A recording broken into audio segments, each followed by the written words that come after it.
comes Smartsalary's post-budget video for 2013.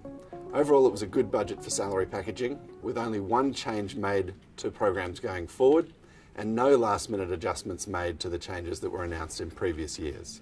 Let's start with the only change in last night's budget, with the potential to impact salary packaging. Previously, there was no cap on the amount that an individual could deduct each year for self-education costs, but going forward, those deductions will be limited to $2,000 per annum. While this is primarily a personal income tax change, it will have a flow-on effect for salary packaging, and it's likely that salary packaging claims will also be capped at $2,000 going forward.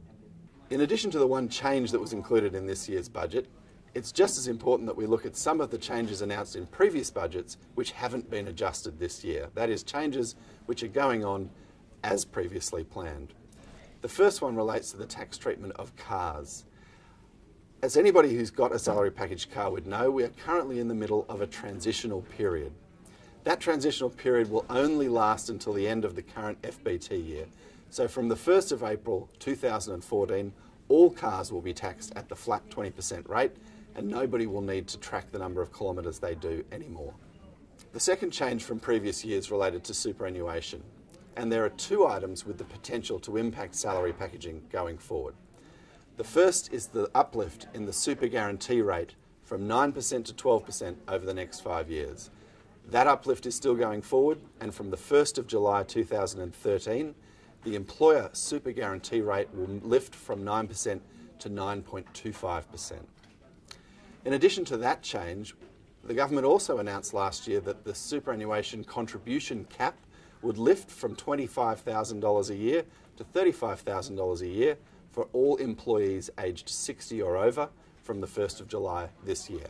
That change is still going ahead, and from the 1st of July next year, that $35,000 cap will also be available to employees aged 50 or over. The final items from previous budgets that are worth mentioning in the context of last night's budget were the changes to the living away from home and to the in-house benefit rules.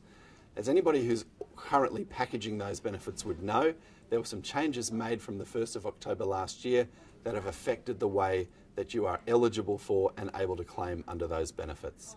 Living away from home has become a more restrictive benefit and will continue to be going forward, and in-house benefits are being phased out and will finish entirely from the 1st of July 2014. If you work in the public hospital or the not-for-profit industry, then you may have been particularly curious about last night's budget. The reason for that is the Treasury's not-for-profit tax concession working group is currently sitting and was due to make several recommendations in relation to salary packaging that could have been picked up in last night's budget. None of those recommendations were picked up. So that is the threshold benefit, the meal entertainment benefit, and the holiday accommodation benefit all continue unchanged as before. That's not to say that these changes aren't potentially coming in the future.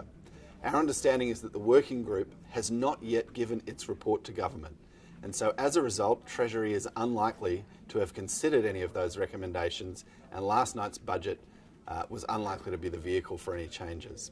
So that was it for the 2013 budget. Thanks very much for watching, and of course if you've got any questions, give us a call.